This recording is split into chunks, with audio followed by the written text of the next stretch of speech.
Good morning mga guys. Muna ni atong actually pwede na ni siya i-harvest kay takot naman yun.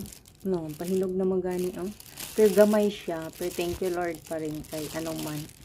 Tawag dito maka-harvest ta, di pa? Kay diha alang sa ka, oh my god. Mauni siya. Saba sa aircon ay. Lapad siya uy. Ka-cute.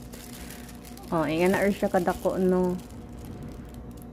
Hindi na siya naapay mamang lapad siya na pa style and then ang isa kay naadiri pero pwede na ni siya guys napaman may usa sa ref di sana ako tanggalon ni diba gamay gihapon siya pero pwede na kaayo maggulay na gid siya and then from dito na apa diri